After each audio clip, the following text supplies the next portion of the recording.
What's up, everyone? Welcome to DifferentBrains.com. I'm your host, Mike Nickas, and you're watching The Week in Neurodiversity.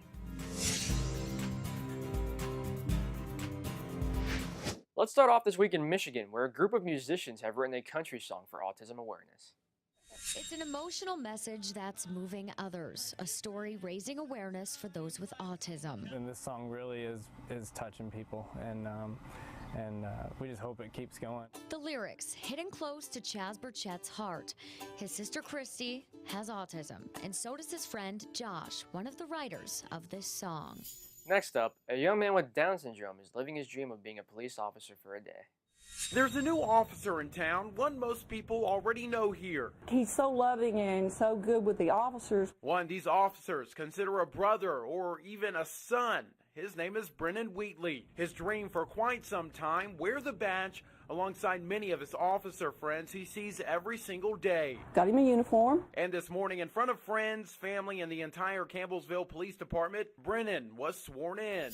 Now let's move over to San Antonio, where law enforcement and young adults with autism are learning how to better interact with one another.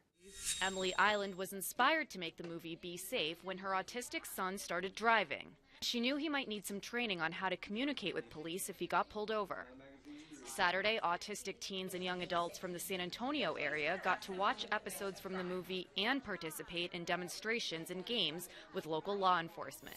Next up, a young girl shares her story of growing up with pediatric bipolar disorder. Well, when I have the mood things, it feels like clouds, sort of. The rain cloud is a sad cloud.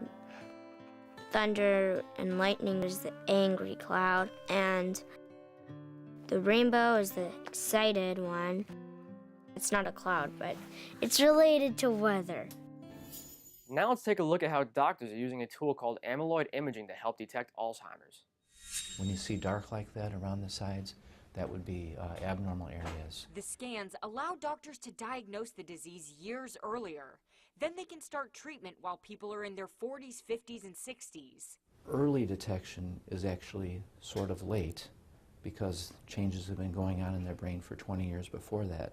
If we detect them later than that, a lot of the medication trials that seem to be working earlier don't seem to be working at all later on. And finally, we're going to finish off the day with a story of a 78-year-old man with Parkinson's who won a martial arts title.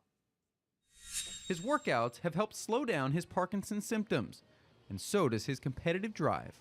He's won big before, but 3 weeks ago, Dennis challenged himself to do something he's never done. It was the 43rd World Martial Arts event, where 5,000 of the top martial artists in the world came to compete. And at 78 years old, Parkinson's and all, Dennis won. And if you're looking for something new to watch, then be sure to check out our other series here at DifferentBrains.com, Exploring Different Brains with Dr. Hacky Reitman. That wraps it up for this episode. Which story caught your eye the most? Be sure to let us know in the comments, and don't forget to subscribe. Thanks for watching, and remember, you keep advocating, we'll keep bringing the news.